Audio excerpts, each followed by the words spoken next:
And he said, you mentioned for upside builds, you turn ownership all the way down and smart diversity all the way up for viable GPP builds. Why wouldn't you turn ownership all the way up and smart diversity up to get the max diverse lineups that have upside and lower ownership? So kind of filling in the gaps here, what Shiver Me Ginger is referring to are these build types that we first talked about here again in a strategy session last week with Max that I think we've now started. I think I probably started this, but we've been typically just calling them upside builds or something like that. You could also think about them as optimal builds. And let me go ahead and pull up the app here so I can share my screen along. And the purpose of this is basically to get an idea of what optimal lineups might look like for a given slate, right? This is used as a research tool to see how often a certain team may be showing up as a stack in optimal lineups, and then starting to find maybe some teams that are going overlooked that aren't going to have very high ownership that show up in a great deal of lineups. So we first talked about this in the strategy session from last week. Again, I will link that video in the description here. But what we typically recommend is turning ownership fade all the way off and turning smart diversity all the way up. We've been leaving correlation at 8, or not at 8 necessarily, but at the default value for the contest to allow us to get some stacks here. In reality, I think maybe the most proper way of doing this, you would actually turn correlation down to 0 as well. Running a build at these settings is literally going to give you possible mathematically optimal lineups, like the highest score possible lineups on a given slate by using single game simulation examples to build your lineups, right? So let's run this build. Let's see what we get, right? This, I think, is maybe the purest way of running this upside build. The difficulty here, first of all, is that when correlation is down all the way at 0, you're not going to get as many stacks, particularly on a bigger slate. Because the mathematical optimals that typically come out of a slate on it, especially like an 11 gamer, typically don't always look like very big stack lineups, right? You might have the one guy that hit 2 home runs from one team and the other guy that hit a home run and had 2 stolen bases on the other team. And all of the highest scoring plays throughout the slate are going to show up in these lineups. So you can still run the build this way. You'll see we still get some stacking here, right? But we have games that are like 2-2 stacked where, for example, 2 Baltimore guys have a huge game and 2 Philly guys have a huge game, but then we're doing one-offs from all the other teams. The reason we typically don't run the build this way, you can, again, there's nothing wrong with that. I think you can still pull some information, is that these lineups just don't actually look enough like lineups we would actually want to play. They don't help us in researching stacks. So that is why I typically recommend running the build at this setting to allow yourselves that correlation component to still see stacks and get stacked type lineups.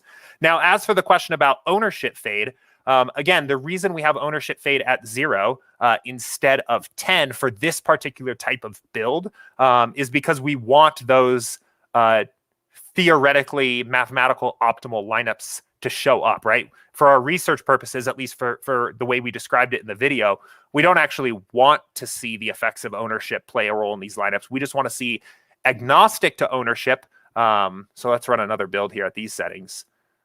What are teams that possess the enough upside to possibly show up as the optimal stacks when this slate plays out the one single time it does, right? When we have smart diversity at 10, we're using single game simulations to determine projections for every player before we put them in the lineup.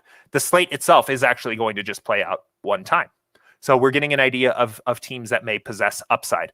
Now, this idea overall of turning ownership up to 10 and smart diversity up to 10 as a way to look at maybe your highest leverage opportunities, I think is interesting. And the goal of this content that we've been putting out in these strategy sessions is entirely intended to get you guys thinking about these kinds of things, right? It's not our intention necessarily to say this is the way to use SaberSim to research, but this is a way to use SaberSim to research. And if you think in your process you can see some viability of running another build where you're turning ownership fade all the way up, great. I think that's interesting. I think that's pretty neat. So like, first of all, right, we're looking at this here. Let's go back. and let's expand our pool all the way. So this was the build we ran at 8-0-10, right? So this is kind of our upside build, our optimal builds. What are the teams that are showing up in our stacks, right? So we get an idea of what teams show up in optimal lineups and how often they show up in optimal lineups. So again, we've talked a lot at length about how you can use this. You can see maybe possibilities for lower owned teams. You can look at opportunities for teams that maybe have lower run totals that are showing up or have possessed some of that upside potential, particularly in big 5 stacks, I think is where this gets really interesting. So if we look at, we'll go back here and view our 5 stacks. Right, this is one of the ways this can be really useful.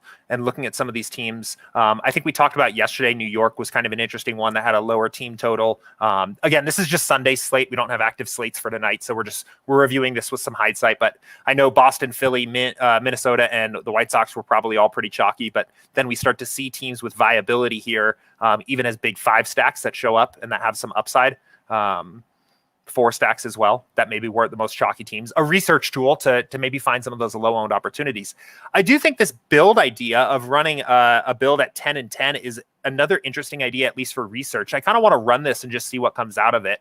My impression here would be that this would be like an ultra leverage build, right? I don't think any of these builds, I don't think these are very much for the purposes of entering your lineups necessarily. But again, as a research tool, I think it's interesting. And I want to see what kind of comes out of this. My impression here of what this kind of build would do for your research would be maybe a way of finding your heaviest opportunities for leverage, right? And maybe it's not something that you leak into your builds heavily, or you lock any of the teams that are showing up here, but it may give you the best opportunities to find some significant leverage spots on the field. So let's go ahead and see what comes out of this. And I will note while this is building here, that this is actually the last question I have in my queue for the day today so far. So if you are watching me live and have a question for me, feel free to shout it out. We're going to have plenty of time to get to whatever questions you guys want today. So, okay, cool. So let's let this this is build now, and let's up this to 500 and start looking. Let's just look at stacks. So we're not seeing a ton of difference at the top, right? It's still some of the same teams show up at the top: Philly, Boston, Minnesota. When maxing out ownership fade, it seems like one of the teams that the builder is likely to sacrifice are the White Sox. But some of these teams that then start to pop on this build are Houston and Tampa Bay, again, New York.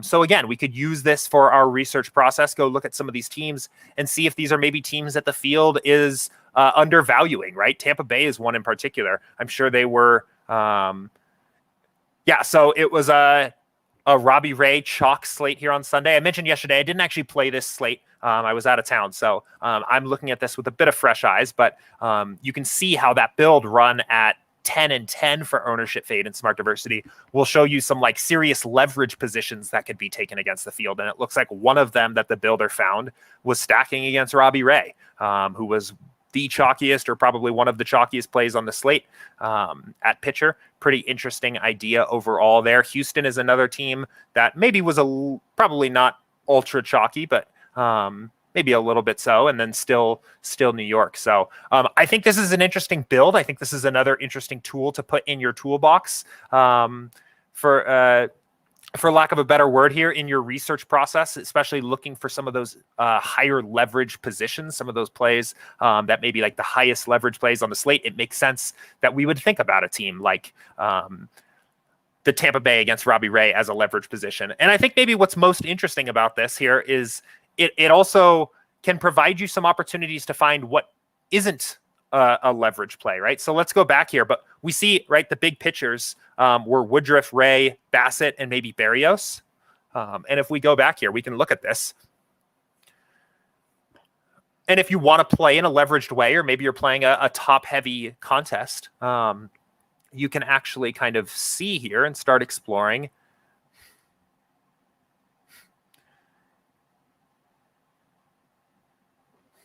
Give this a second to repopulate here.